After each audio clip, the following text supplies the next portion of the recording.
So I was watching Shrek recently and I got to the part with the Shrek Song. You know the song I'm talking about. I heard there was a secret chord that David played and it pleased the Lord, but you don't really care for music, do you?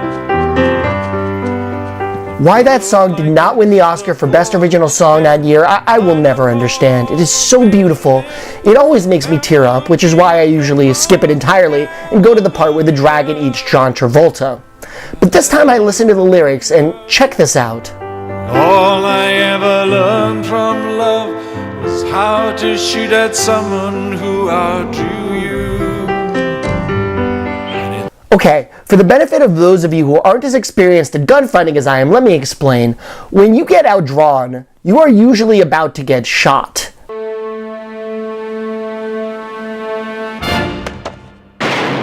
Your options for victory are pretty limited at that point. But whoever wrote the Shrek song, and I'm assuming it's Mike Meyers, has found a loophole. He can get outdrawn and still find a way to win. This is huge. He doesn't go into detail about his strategy, but I do have a few theories about how it's done. Strategy number 1 for shooting somebody who outdrew you, the Pulp Fiction technique.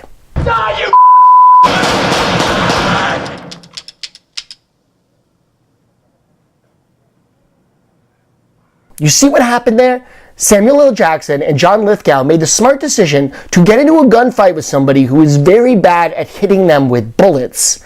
If you do this, you can get outdrawn and still win easily. Here's a classic example. Yeah, Oscar. Yes, I bet you have.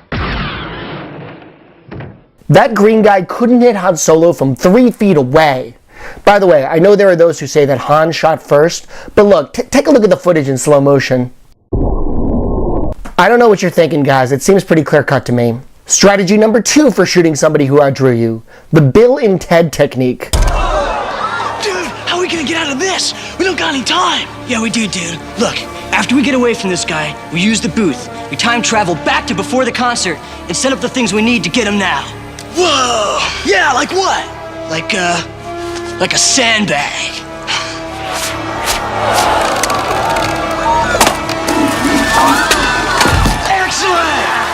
Bill and Ted get outdrawn, but then they use the power of time travel to make sure that they win anyway.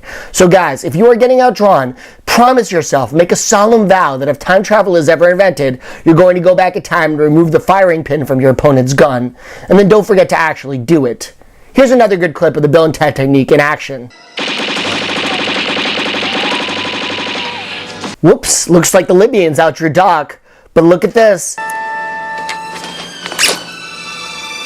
Bulletproof vest.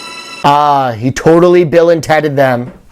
Strategy number 3 for shooting somebody who outdrew you, the Bone's Eye Bill technique. I will never forget the moment during my first playthrough of Super Mario World that I first encountered the Bone's Eye Bill.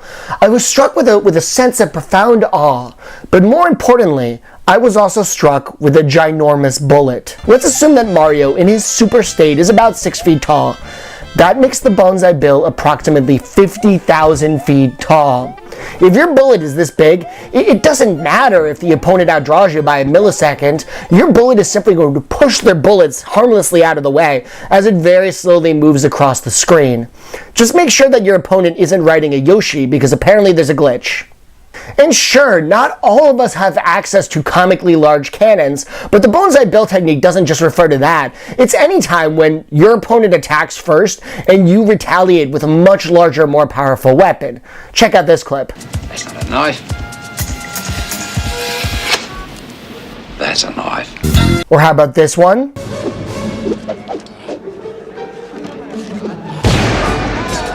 And this is my favorite. Say hello to my little friend! That is how you shoot at somebody who outdrew you, my friends. You hit them back even harder. He pulls a knife, you pull a gun.